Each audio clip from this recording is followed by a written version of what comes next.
How you guys doing today? Good. It's nice to meet you. Yeah. I feel like I've known you my whole life. Have you? Or your whole life. My whole life, yeah. Well, this is my mom and dad, Richard and Nancy Weaver. And so I'll introduce you. And everybody else introduce themselves. I'll introduce you. And so what we just wanted to have some people share about where they came from and what God's done in their life over the years. And why don't we start with Dad, Richard? And how about tell us where you were from originally? I was born in Battle Creek, Michigan, and your mom and I were just talking about this today, that we moved to Vermont. My dad's career moved him from Battle Creek, Michigan to Bennington, Vermont, of all places. And I think I was 14 years old, I guess, when we moved there. So my childhood was in Michigan, and my teen years were in Vermont. Yeah, well, how about you? I was born in Vermont. That's why he ended up there. I was born in Vermont, too. Yeah.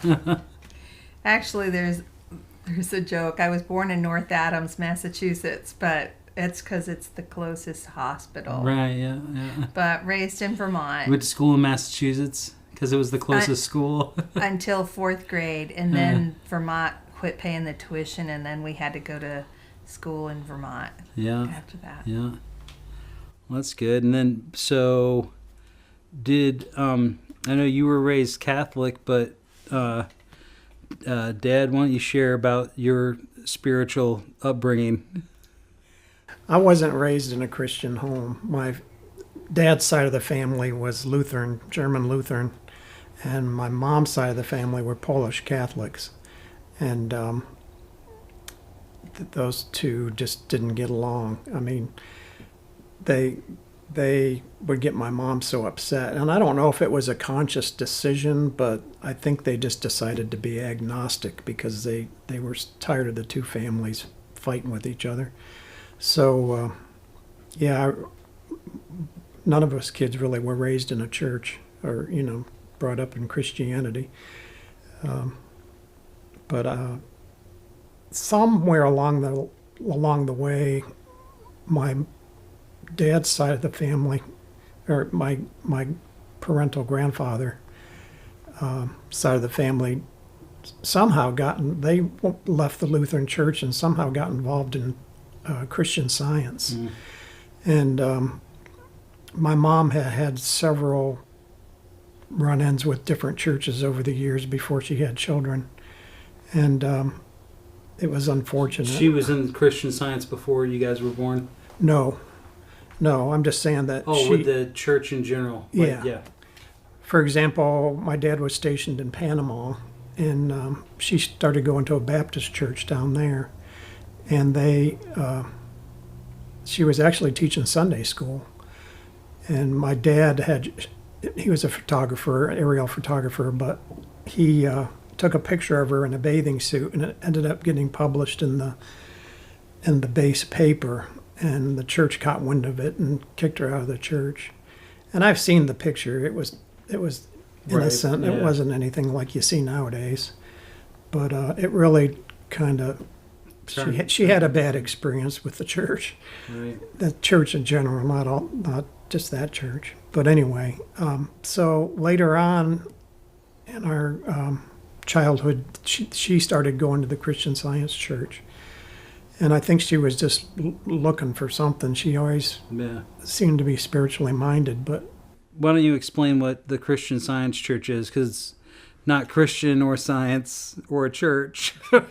Correct. It's really a cult. I mean, if you've ever met a Christian Scientist, they come across very Christian. They're very loving people. They really are. But they don't understand the deity of Jesus Christ, and they don't accept it.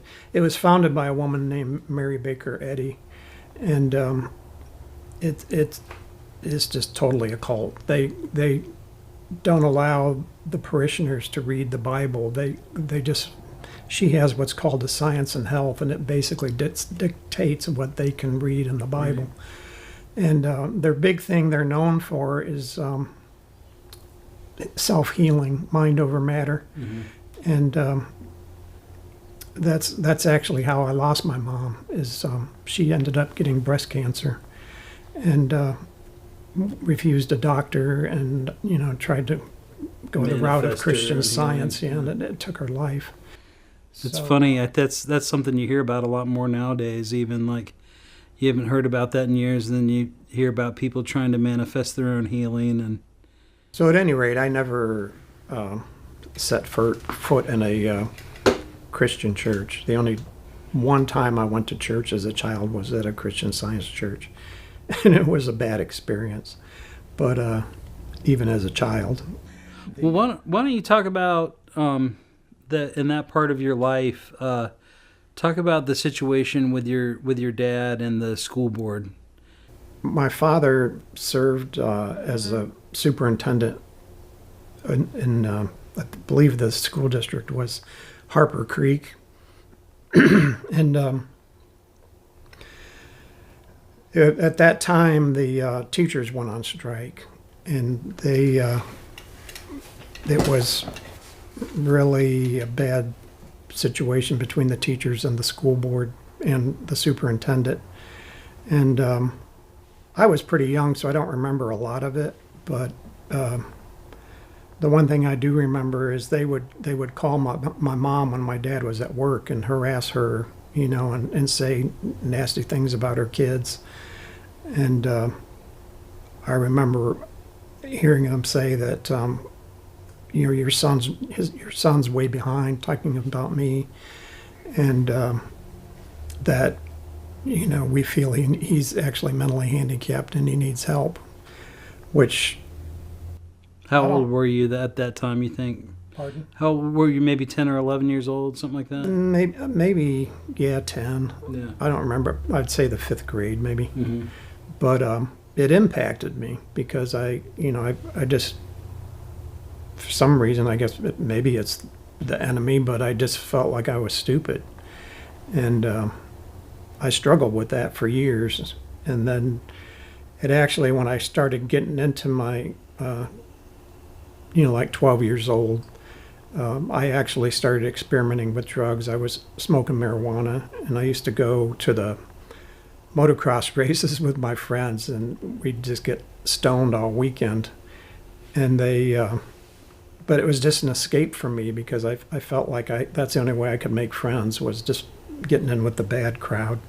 So looking back on it, that's about the same time though that my dad's job transferred us to Vermont. So I pretty much feel that was God delivering me from, because I was headed in a bad direction. I mean, I'm sure all of those guys ended up getting into more serious drugs, and so moving to Vermont kind of got me out of that environment. And so yeah, when we moved to Vermont, I started my freshman year there, I believe, because I don't remember going to junior high. That's what we were talking about earlier today. But I started my freshman year there. But I started, I still continued smoking marijuana and hanging out with people like that. And but I always had an interest in aviation because my dad was a pilot, my uncle was a pilot, and I always wanted to be a pilot ever since I was a little kid. And it just so happened that where we moved in Vermont was right next door to an airport. So I would walk over there, and I started working there at the airport. And they couldn't pay me because I was underage. So what they did is they put money into an account for me so that I could fly whenever I wanted. And it was kind of a neat setup. I ended up getting my I soloed when I was 15, and ended up getting my pilot's license when I was 16 before I had my driver's license. And so I said all that to say that I wanted to fly so bad that I knew I couldn't do that if I was doing drugs. So I just kind of, with a strong self-will, just kind of stopped doing pot and really focused on getting my license. And unfortunately, the guys I hung around with there at the airport, my flight instructor and different ones, they tended to drink a lot, and so I ended up substituting one false appetite for another, and started drinking a lot. And it reached a point. Well, before I go there, that's about the time I met Nancy, my lovely wife here. We knew I met her in my senior year, and I'll let her tell that story. But by the time I went off to college, my first year there, it was the same thing. I mean, I just started getting into the party scene, and one night early on, I'm sure it was in my first year there, my first semester, I was at a party, and I ended up getting so drunk. I weighed 130 pounds back then. I was 5'11", 130 pounds, so I was kind of a beanpole. But I drank so much that I just passed out. And I won't get into the graphics of it. It was pretty ugly, but I woke up on the floor, and for some reason, I'm like, this is stupid. I can't live like this. I mean, and for some reason, I walked out of the campus and into the campus was in Vermont, and it was in the middle of a real rural area. So if you walked off the campus, you were going into a woods. And I walked into these woods until I found a clearing, a field that had been cleared, and there was a big rock in it. And so I knelt down at that rock and prayed. I'm like, God, if you're really there, if you really exist, then I'm making a mess of my life, and I want you to, forgive me and reveal yourself to me. And I remember the Lord speaking to me, and it wasn't really an audible voice. He spoke in my heart, but he said, "This is my beloved Son, in whom I'm well pleased." And that kind of confused me because like I said, I'd never been in a church. I don't know that I had ever heard that before. And I thought he was talking about me. I thought, how can you call me your beloved son? I mean, I'm a mess. And looking back on it now, I know he was introducing me to his son. And I mean, I felt it. I felt a change come over my life. I mean, Jesus came into my life even though I didn't know what was going on. And I went back to the campus a totally different person. And before that, I explained how I always felt stupid and I didn't do good in school. But in Vermont, I started doing a little bit better. But when I went back to that campus, I just developed an appetite for the Word. I mean, I just devoured the Word of God. And without even really studying the way I should, I started getting straight A's and ended up graduating with a 3.8 grade point average. And but that was all God. I mean, it just, because I was hungry for the Word, He gave me the knowledge I needed to get my degree. And that was your freshman year in college, right? So what was going on with you at this time? He was a year ahead of you in high school, Yeah. right? Yeah. So we met right about this time of year of his senior year. So my junior year. Right around your birthday. Yeah, right around my birthday. And Go ahead and tell the story. I was in his brother's art class. His brother Jack and I took art together, and there was an outdoor project where you had to go out, just go out on the campus and draw something. So I was sitting at the back dock, and it just so happened that I was drawing his International Scout. Just so happened. Godsident. I didn't really know it was his car, but he came along and sat down next to me and drew it. You know what I'm saying? Where it was recognizable. So you got an A. I did. Well, he knew I didn't do it, even though I tried to pass it off at the teacher. But he said he was going my way to go. Yeah. to bring, could he bring me home? It was the end of the day. Mm-hmm. And the thing is, nobody was going my way. Right. Yeah, you lived on the other side of the Because mountains. I lived on the other side of the mountains. Like, you had to go to another state. But of course I said, yeah, sure. Yeah. You can give me a ride home. And really pretty much the rest is history. Yeah. But I will say, as odd as it might seem, he really didn't drink around me. He didn't do drugs around me, and he didn't cuss. Yeah. And I can attest to the fact that, like, we knew we loved each other, and by summer of that year he had already proposed to me, and we knew we wanted to get married. Yeah. My dad said it'd be fine. We needed to make sure I finished high school. His family was a little bit more reserved on the whole thing. Like, take your time, you've got plenty of time. And when he became, we're going to call it born again, but we did not know Sure. then. Yeah. His love for God turned into what I later learned is called the Paul syndrome. That, well, I just need to give my life away, and I don't want to marry you. Oh, I see. Yeah. That wasn't really a good thing to say.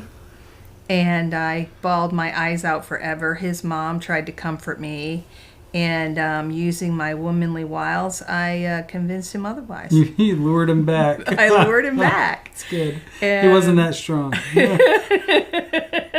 Yeah. What does Paul say? If you're supposed to get married, do it. Yeah, yeah, yeah. Tell me about, you were raised Catholic. Tell me about your family's background with the church, and how your mom's relationship with God, and what your relationship with God was as a Catholic.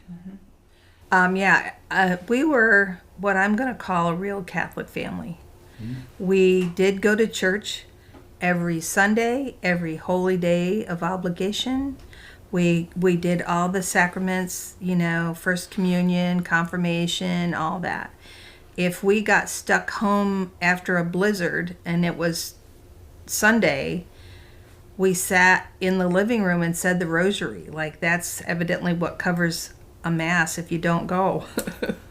Wow. So we were really, and even my mom had a lot of convictions, and even though I don't believe she could have ever said, oh yes, I'm born again, she had a relationship with God. Right. 100%. I just know. When the Catholic Church decided that you didn't have to eat fish on Friday, she said, I wasn't doing it for the Catholic Church. Right. She's doing it for Jesus. Yeah, she was doing it for Jesus. I remember stepping on a can lid out in the yard. I was always barefoot. And I was bleeding pretty bad, and she was running cold water over it, praying the whole time. Wow. And I never needed stitches. It just healed up. Everything was fine. So there were numerous things that, and my family, my dad had been a heavy drinker before he met my mom, and she never allowed alcohol in the house. Right. Yeah, he Which and is, his I know- brothers were kind of notorious Yeah. in that part of the state, weren't they? Yeah. Fighters, Yeah, rebel rousers, yeah. definitely. Yep. Yeah. What about you had a lot of health problems in your family. Do you have any memories of your mom kind of praying through any of those issues, and with your brother in the hospital, or? Not specifically. I do know, probably, I remember her praying for herself that she wouldn't die, because I had younger siblings. Like, there's 6 of us, and I'm 4th down, but then late life child, John and Jean, my brother and sister. And the thing is, my mom died by the time she was 52. So, Right. they were still Yeah. young. Jean was 12 when my mom died. Right. Yeah. But, and there were lots of health issues throughout the whole time, but I do know that her faith in God carried her through. I don't remember, specifically anything on that. Do you remember having any thoughts about God at that age? Like, yeah, I do. And I remember somebody talking about it like the seed of Abraham. And once again, that's something that's kind of in retrospect, that because I can remember I was Catholic. I was in the by the time I was a teenager, it was called the folk group, which is like the praise team now, but in the Catholic Church, the folk group. And just loving that, but I remember in school Gideon's passing out a New Testament and me like reading it and looking at scriptures, and I really feel like that was the seed of Abraham, that little bit of faith, because I knew it wasn't like I felt like the Catholic Church was giving me anything. When we did get married, we promised that we would raise our family Catholic. Right. And I mean, we knew we were lying completely when we did it. That we were not going to. Yeah. And really, when we got married, we went along with his church for the first, 3 years. 3 years. Was that was in Boston? Yeah, that's where the mother church is in Boston. For Christian Science. For Christian Science, yeah. So even though you hated it, you decided to go because that was all you knew. Well, I didn't necessarily hate it. It's just I was ignorant because I wasn't churched. Because of that hunger, I knew I had to get tied into a church, and since that's the only thing I knew, that's what we started going to, or I started going first before we got married, and then after we got married, after I graduated, I took a job in Boston. And You had one kid. Not two. Me. One. That's bad enough. Yeah, your brother was born in Massachusetts, but Yeah. so anyway, I started going to the mother church and really got pretty heavily involved in it. And Yeah, I didn't realize it was 3 years. That's a long time. Yeah, 3, I would say, because we came to Kentucky when you were 3. Yeah. There was a guy that worked at Honeywell with you. And Yeah. Tell me about that. I was working as a manager over a department that did quality assurance and on the product that we were manufacturing, and so I had to hire some people to help, and the first guy I hired was a Baptist and an on-fire evangelical Baptist, and when he found out that I was involved in Christian Science, I mean, he would preach at me every day, and it didn't really bother me. I'm pretty laid back, but it actually got to him more than it got me because I wasn't responsive. But what he didn't know is I was going home at night and trying to prove him wrong on everything that he was preaching at me during the day, and I began to realize he was telling the truth. And finally one day he just lost his temper with me. He's like, "Why are you so mousy? Why can't I get you mad?" And I'm like, "I don't know." But anyway, I think he ended up leaving. Because I didn't fire him or anything. But he, later on, after I did get saved, I had a hard time hunting him down, but I did find him and let him know what had happened. So, and thanked him for his bold witness. And when we say saved, I get it can sound confusing in the story. He did get saved in college, but this was a renewing with the real understanding of salvation. Because you were going from zero instruction in your life at all. Right. Yeah, you just didn't know. I have another twist to the plot that I always like to add. So we were in Amway in most of that time frame. Right. And the one thing that we got out of it, when we would go to their big getaways, Sundays was always like this huge, full-blown worship service. Yeah, explain that a little bit. Like, about Amway and Yeah, you know, it is a multi-level marketing that it's always known for Right. selling soap. And you have to sign up and you have uplines and all that. My brother, Val, was my upline.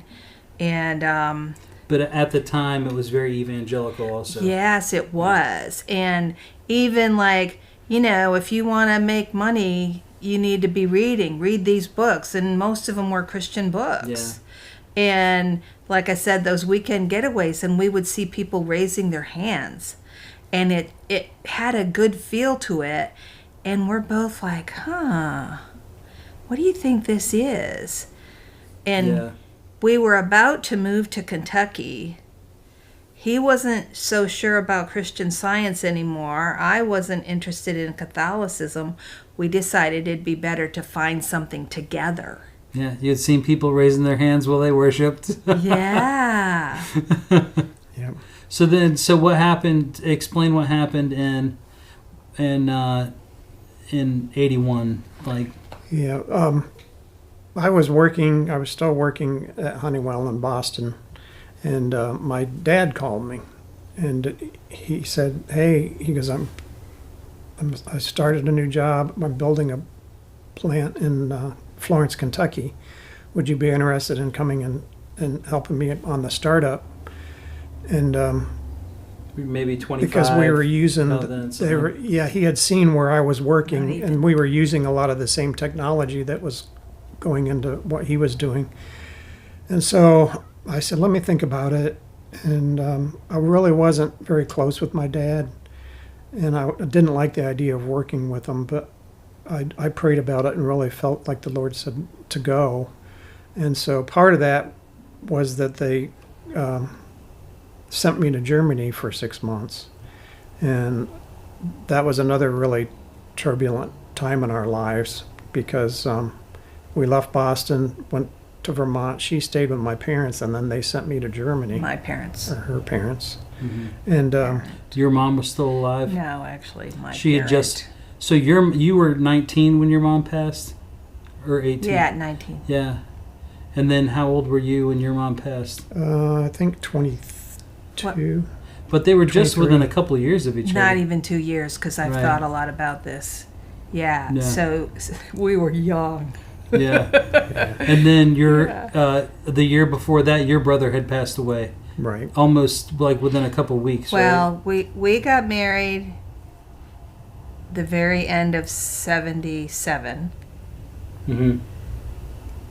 and his brother died that March of 77, Oh, right before, or that same, or after you were married. right after we were Okay. married. My mom died that September before he was born, Yeah. and by the time he turned 1, his mom died. Right.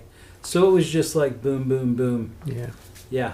And there Yeah. was other things going on. My sister had developed colonitis and nearly died, and yeah, there was just a lot of drama in our families. But anyway, my training took me to Germany for 6 months, and while I was over there is when my mom passed away. Mhm.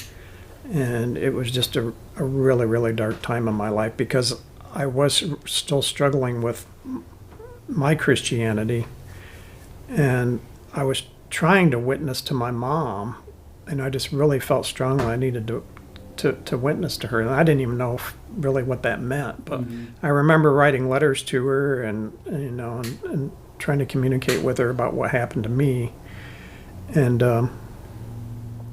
she knew some of it because, like Nancy mentioned, that she had talked to her about what I was And going she had through. actually been raised in church. Yeah. Unlike you. Yeah. So, anyway, she passed when I was over there, and so they flew me home, and I basically buried her and had to go right back again. So I was really depressed. I was really down, and it was just a really dark time in my life. I deliberately went into East Germany just because that's kind of the way I deal with stuff. Is just do something really distracting to take my mind off of. That was What's before the going wall on? Right, that was came before down. the wall came down. Right. He Yeah. had to drive Well, I took Well, a train. Take train, yeah. into Berlin, which was also east and west. And it was a life-changing experience because we're so sheltered here in the United States. And I remember in East Berlin, walking along the wall, and there were some places where you could actually go up on a platform and see on the other side. Mm-hmm. And That But- DMZ in between those. Two which walls. was, I think it was a river. The DMZ was a river. But I remember seeing the wreaths, and like we said, this was in 81, and they would put up a wreath every time somebody tried to escape and was killed. And, there was people there in like 78, 79. I mean, Just it was years still before. happening, and you never heard about it on Yeah. the news. It was like nothing to, Well, we know a couple guys that escaped during that time. yeah. So anyway, you were just to give a little backstory. Your father was building this plant 2 miles from where we're at right now, and you were both living in Vermont at the time. And so Grandpa's building this plant here. You're going to move your wife and 2 kids to Florence, Kentucky, because that's where the plant's being built. You decide that you need to find a church somewhere, and providentially, where did you end up? Yeah. Well, I headed out. We lived over by Kenton County Golf Course. Yeah. I knew how to go to the mall, and this was, before the internet or anything. Mm-hmm. I headed out. I knew how to, down Industrial, I could turn left to go to the mall, and so I turned right instead. Oh, okay. And if you At the turn end of right, Industrial, yeah. yeah, and so if you're going up 25, or not 42 is what that is. Yeah. There's a lot of churches on that corner, but the very first one you come to is Heritage Fellowship. Yeah. And I pulled in. Both you boys were with me. Richard was not. It took a little while. This is He was Sunday morning. Busy. Yeah. Right. Yeah. Yeah, it was a Sunday morning. Busy sleeping in. And yeah. And then he would ride motorcycles with his brother. Oh yeah. But so I pull in, and being raised in New England, New Englanders aren't like the South. They're not, I'm sure there's some, but they're really not charismatic. They're not outgoing. Friendly. They're not really that friendly. Yeah, so anyway, I didn't know anything about Christianity. I didn't know. So there's this guy that parks this big Cadillac in the lower parking lot, because we were Right, because only it in was the just the we were only in the children's building, 1981. and yeah. I was early because I didn't even know what time church started. Mm-hmm. So here's this guy walking down through the parking lot with his big black Bible, Shundai, and he, hey sister, and starts talking to me. I don't remember if he said that or not, because I wouldn't have even known what that was. But that day, he ended up my Sunday school teacher because he taught young marrieds. And I did remember keeping telling people I am married. Right. Like, Yeah. Yeah. I These am, kids. I am You married. can't see my husband, but he exists. Yeah. And a lot of people we still know were in that class way Yeah. back then, the Rickies Yeah. and So all one them. of the things that I always think is neat about that season is that I think that we moved here from long way away, and 6 months before Pastor arrived. Right. So I know a lot of people know the date they got saved. I don't. Yeah. It was that summer. Could have been the end of July or beginning of August. And the second service, I got saved. Mhm. And I know Yeah. that I know. And Richard came. I finally convinced him a couple weeks later to try it out. Come and join me. His first service was the other guy's last service. Gotcha. Yeah. And I don't remember, did you rededicate your life right away? Not then. The first time I kind of had a fit. I didn't. Oh, that's right. I didn't like it because it was charismatic, and I didn't understand that, and it kind of freaked me out. Yeah, you were pretty. And He said we should find ye a prayer closet and hide in it. but I. Pretty introverted. That was the word I was looking for. Yeah, introverted, extroverted. But I was pretty hard on her, and I actually had her in tears. And she said, "Just promise me you'll come one more time." I'm like, "All right, I'll come one more time." And so the next time I came, the last thing I remember is being at the altar and just totally surrendering myself to God again. Wow. And yeah, and that's where we stayed. We kept asking, when can we be water baptized? When can we join the church? We kept asking, but God had really shielded us from a confusing time because they're like, well, just wait. The thing is, we didn't have a pastor. Right. There wasn't even a pastor. There wasn't. Right. You didn't even know. But we didn't know. Yeah.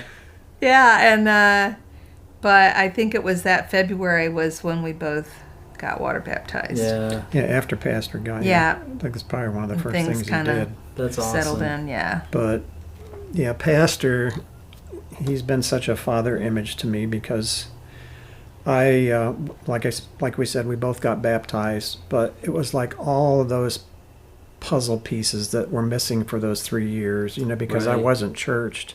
But you were studying. I was Yeah. studying, and it just all kind of came together, and everything started making sense, and yeah, it was just a neat time. That's awesome. That's all. Yeah, Vic and Ann were just talking about going through the Bible in a year classes and Yeah. the Sunday schools and all that. Yeah, he did what was that one big one you went through? That was Yeah, more those than a Bible year. college that Pastor Yeah. had here. Talked about Pastor pulling him up and forcing him to tell his testimony whether he wanted to or not. Mm-hmm. I know you'd done a little bit of that over the years. Oh yeah, he's good at stretching people. Oh, I remember. He was always stretching me, You and I need to needed do it. something else. You need to. And so Richard got a fro. Oh, that was Pastor's idea? Yeah. Well, he didn't tell me what to get. He's just like, you need a Change change in it your up. life. Yeah, so I got a fro. Got a permanent mustache. I couldn't. Yeah, he I did couldn't. it for I couldn't a couple maintain years. it though. It was too expensive. Talk about what happened with. So you had 4 kids, and then what happened with Zeb, the youngest, and then how the church was that was a really important part of our life here. Yeah. Well, all 3 of the 4 of you were born at home. Brandon was the first. I was born in the hospital. You were born in the hospital, and Brandon was born in our apartment in Massachusetts, Boxborough, Massachusetts. But the Natalie and Zebulon were both born at home, and yeah, just one day, I remember I was watching. You might have been working. Nancy was working, I think, because I was watching the kids, and I just remember thanking God for the kids, and I don't even know why I had this thought. I guess because maybe I was reading the book of Job at the time or something. But I said, Lord, if you ever decide to take any of our children, I said, even though it would be hard, I'd be okay with that.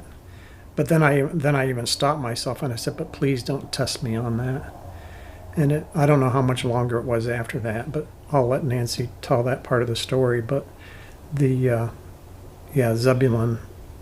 got really ill. Yeah, it was fall of '87. He was 3, and he had a lot of bug bites from that summer I remember that weren't healing. Yeah. And I'd even gone to the doctor, and they'd given him amoxicillin, and they still weren't. And he said, "Come back if it doesn't get better." And to be honest, it's surprising that I went right back because I'm a pretty carefree mom. But I brought him back, and he had written out another prescription, but he said, well, let me do a couple quick tests while you're here. And drew labs, and he was really good about it because he said, the way he handled it, he said, he's got to go to Children's, just go home and get some stuff gathered. He goes, his blood, there's stuff in there that shouldn't be, and too much of some other. That's how he said it. Just like, that was it.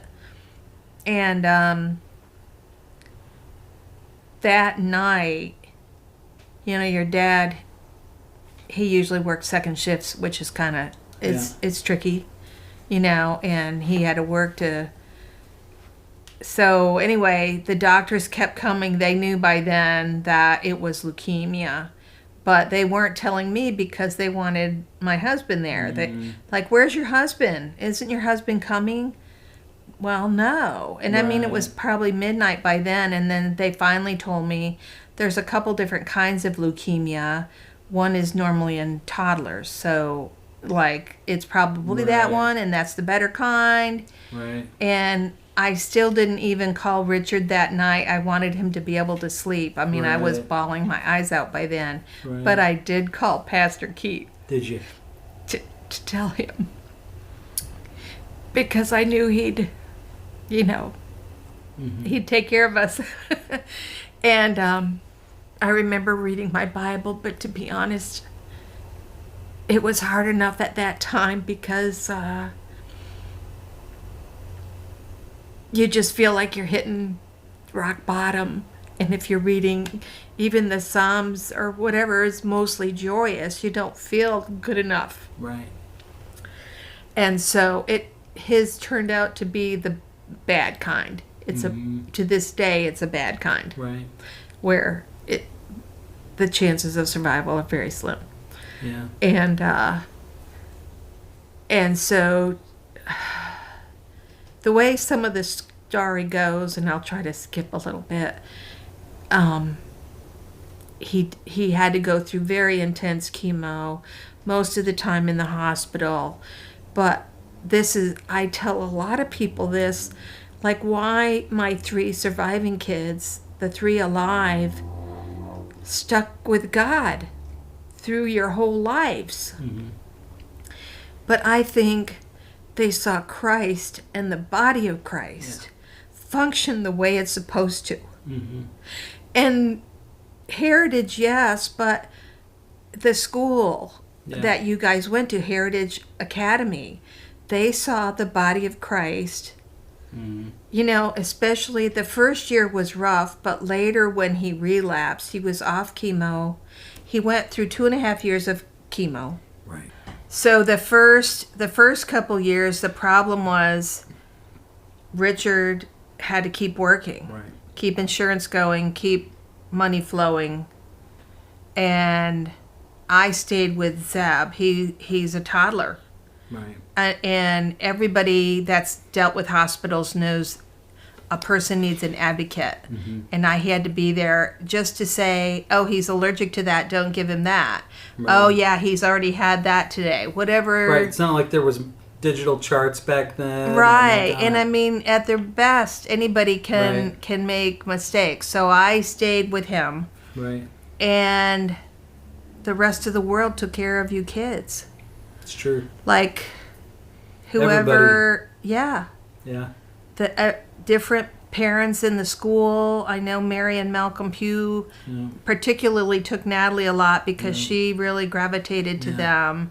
The Giles family. The Giles, particularly towards the end, there were a lot of people that that pitched in. Yeah. And loved on you guys and took care of you where we couldn't. Yeah. Going back to 2.5 years of chemo, off only 9 months before he relapsed. And by then they found a donor in the Bone Marrow National Donor Bank. And so then he had to be have induction therapy, which is very severe, hard chemo, Right. some radiation to get the bone marrow transplant. And at that point, the school, nowadays they call it a meal train, but the school had set up where usually at least I'd say 3 or 4 days a week, Richard, maybe you weren't working second shift by then, because I remember Richard would pick you guys up from school, put a meal in the car and you kids, and come up to Children's Hospital, and we'd eat a meal together and play games. And then when it was time to leave, he'd take you back home. Right. And in reverse, kind of, I don't want to leave this out, Jane Napier Yeah. picked you up Yeah. every morning, and she'd have Yep. snacks for you to eat and drive you Yeah. into school. Yeah. And so there were a lot of people taking care of us. Yeah. Yeah. When the end was coming and Zeb was in ICU, that's the Giles, they brought you kids out shopping to bring me a present, because, my birthday's March 26th, but then Easter was just a couple days after that year, and they got you guys all dressed up for Easter Yeah. and just loved on you and took care of you guys. And then actually April 9th of 91 Mm-hmm. was when Zeb died. Yeah. But, Just before his 6th birthday, right? just before his seventh birthday. Yeah. Yeah. And we were here at this church, and even then people, I just know the body of Christ just taking care of us. Yeah. Richard was so patient with me because there was a long time. It was just before Mother's Day, and Pastor frequently will have, like, that year he was having a miracle Mother's Day. I didn't want to go to Miracle Mother's Day. Yeah. That was too remote for me Mm-hmm. at the time. But Richard was understanding, people still loved on us. Mm-hmm. And I remember it was probably, by the time we moved to Georgia. Mm-hmm. So we moved to Georgia New Year's Day Right. of 94. Yeah. And it was at that church in Roswell. So 3 years, almost 4 years before I could sing and clap in a church service. Right. Right. Because Yeah. you're just so low. Yeah. And I personally, maybe I'm not even reading it right, but I never felt like I hated God or was mad at God. But There's I still did that- lose that hole there, like yeah. a sort of like a childlike faith, I think. Yeah. To me, that's different. Mm-hmm. Because I still feel like, I always forget if it's Peter or Paul. I guess it was Peter says, well, where would we go? Yeah. You can't give up on God. He's not going to give up on me. Where would I go? Right. There's nothing else. Yeah. And he slowly, just kept loving on me. Mm-hmm. Yeah. You know. Well, not to break your stride there, but the talk about, I don't think that people realize, like, how much of an asset the church was to us then. When you talk about the other families that were in so we were in 4 West, which is that was the children's cancer wing at Children's Hospital. Mhm. And I mean, I don't even know if you guys talked about it back then, but children were abandoned there, weren't they? Yeah, I was thinking about that as she was talking, that the one thing that where you really see Christ, the strength, that quiet strength that he gives you in times like that, because situations like that either make you or break you. I mean, Yeah. The divorce rate was like insane, wasn't it? For that, I mean, Yeah, it's true. Yeah. and I had a hard time understanding it because we saw so much of it. But it's Jesus. I mean, Yeah. Christ makes such a difference in your life, Right. and the people that didn't have him couldn't survive it. Right. I mean, like you said, a lot of parents would just abandon their kids because they knew they were going to die, and they just leave them. Or even not bring siblings up because they didn't want the siblings to learn the harsh reality of what was Right. happening. And at least for you guys, I feel like you would have just felt abandoned. Yeah. That you needed to see the road we were going down. And at least for us, it was the right choice. Yeah. Yeah. Absolutely. Yeah, that's what, reflecting on that. It's just, I think about that all the time, that there's, if we didn't have, certainly without Jesus, but even without the church, there's just no way. I mean, you guys didn't have any family around. No. Right. Like, the church was our family, Yes. period. Yes. And still are. Yeah. Yeah. Still are. Yeah. Yeah. Yeah. But I remember too, the day that he died. That was back before they had cell phones and things, and so they had given us a pager. And that was brand new. Yeah, and they said Right.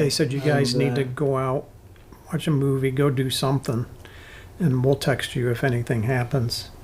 And we barely were. The movie had barely started, and we got a text that said you need to come back, and they were going to take him into ICU. And Well, he was in ICU at that point. That was just I kind remember But- where they were wheeling him though, and I had a chance to talk to him before they, intubated him. But I told him, because Zeb was a fighter, and I said, Zeb, if Jesus comes to you, don't hesitate to go with him. I know you. It's hard. You're going to want to leave us, or not want to leave us rather. But just go to be with Jesus. And he understood, I believe, and then he did. But I'm just so grateful that I got to talk to him that one last time before he left. They said, well, and that's when we got the pager to run in, Right. but we had to make the decision. Well, do we, take the tube Right. out? And really, I mean, it's a really tough decision, but we could just let him lay there and die in 24 or 48 hours, Right. or just, do it. Right. And we made the decision. Pastor came up. I think it didn't Was Malcolm there? Malcolm was there, and then I think our charge nurse from clinic, Gail. Gail, she was there. Certain people had come in. My request was that I get to hold him one more time. And so, they know what to do. They got him all rigged up and put him in my arms. And the thing is, it probably was good because I distinctly remember thinking, he's not here anymore. Yeah. At that point, now they hadn't pulled the tube out yet, but he wasn't there Right. anymore. He really wasn't. I really feel like even though that oxygen was still going in, he was gone. Yeah. Yeah. And so they pulled the tube, and I mean, this might be too much, but they said, well, he might twitch, he might Right. gasp, he didn't do anything. Right. He didn't. And I just, Right. maybe it's just comforting, but I feel like Jesus was there and Yeah. he was already, Yeah. I don't know what happens, Yeah. but he was already there. Yeah, that's neat. Yeah, and that was comforting. I know not everybody deals with death in a different way. I know I do. I feel like I confronted a lot when I was young, but yeah, it's interesting to when you realize that what you're grieving over is just a husk, Yeah. and when we know where Zeb is, and we know that we'll see him again, and Yeah. That's kind of a funny story because once he died, you kids might remember, but we got really hooked on life after death stories. yeah, And we read, like, it was our devotional at night. Richard would read some scripture, and then we'd read, well, it started with Shirley Worley giving us that Within Heaven's Gates book. right. And then it kind of took off from there, one Yeah. thing after another. I remember that. Yeah. Yeah, Because we know that God and Jesus was there, but something about reading and knowing that our son is there. yeah, It was a extra special drawing for us, you Yeah. know. yeah. So, Lily, let's close with that, and I just want you guys to share. There's probably people out there that are watching this right now that they maybe they've experienced loss recently in their life. Maybe it was a long time ago. Maybe they're still trying to work through it. Maybe they didn't have the support that they needed in their lives, and but what would you say to those people that are dealing with loss, that God's there for them and the church is there for them? It seems like testimonies I've heard of people that have suffered loss, God gives them a word that just kind of sees them through it. And I know for me, that's what he did for me. My word was Proverbs 3. I don't remember the exact verse, but it's trust in the Lord with all your heart and lean not to your own understanding. In all your ways acknowledge him, and he will direct your paths. Be not wise in your own eyes, but fear the Lord and depart from evil, and it'll be health to your belly and marrow to your bones. And one of the reasons why I held on to that was because of the marrow, but Because that's what explain why. pardon? Explain that for people that don't know. Yeah, because of leukemia, that's what it attacks. It attacks your marrow and your blood system. And It That's where your starts. blood comes from, That's is where your your marrow. blood is Yeah. made, and yeah.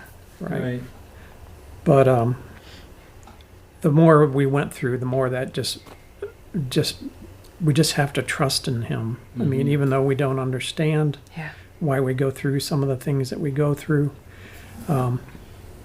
just trust in him, and he's always Yeah. faithful. Right.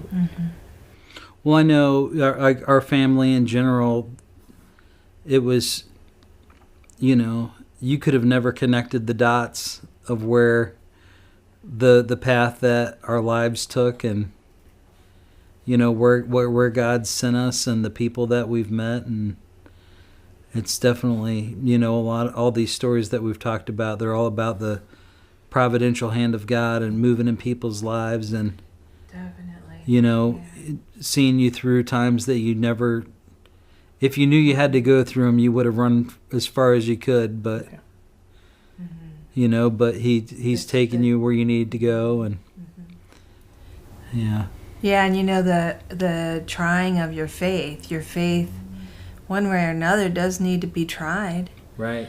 But God does work all things perseverance. and he does work all things together for his good to them that love God. Right. And I totally believe that.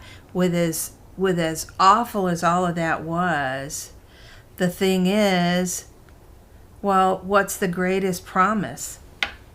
That we go to heaven and be Right. with Jesus for the rest of all Right. eternity. Right. Well, he did that. Right. Yeah.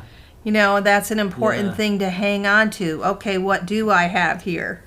Yeah. I feel like, so what do I have here? And even, bawling your eyes out to God, or like Yeah. you can scream like what happened or why or whatever.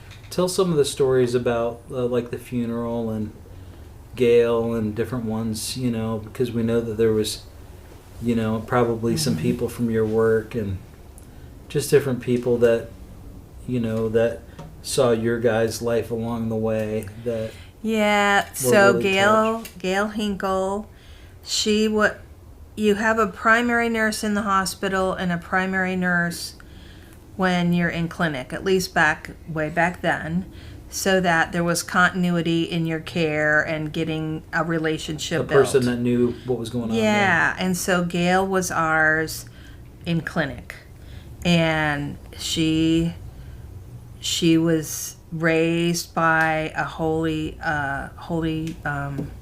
holiness. She never said what, but just holiness background. And you know, we really didn't say too much, but she did follow our lives. She saw, like I keep talking about, like what the church did. They all saw that.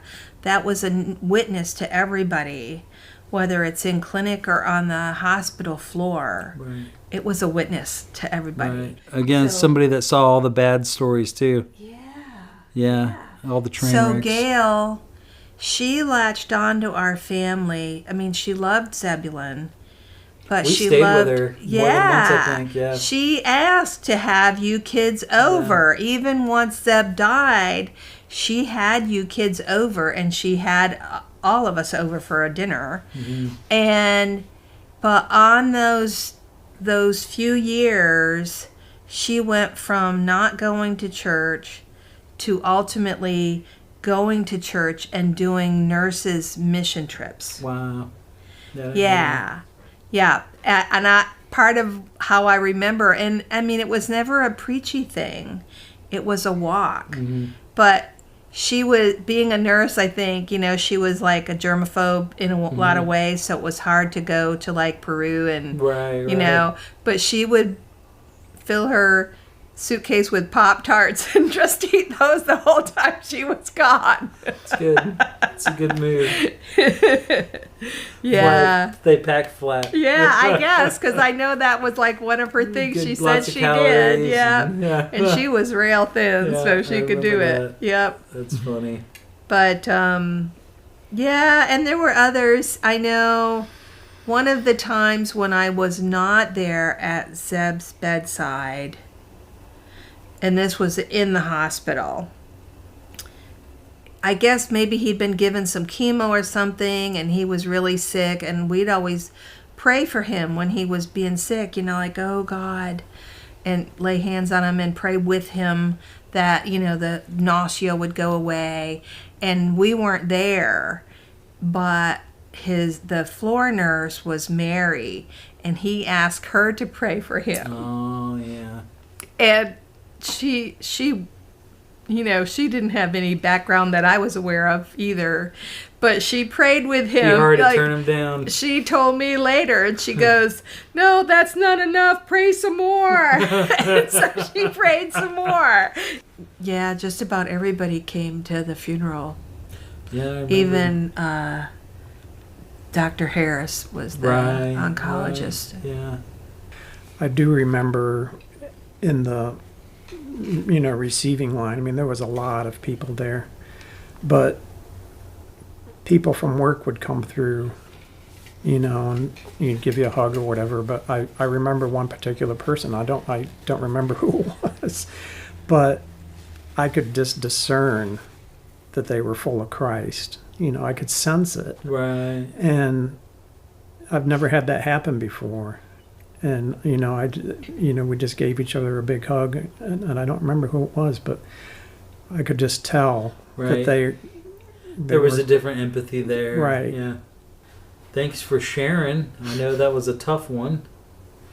But, yeah, that was, so glad you guys were able to come and Yeah, me too. tell us about your life and Mm-hmm. what Jesus has done for you. And I know we're all better for it. You've got lots of grandkids that are better for it. We're all really thankful for your life.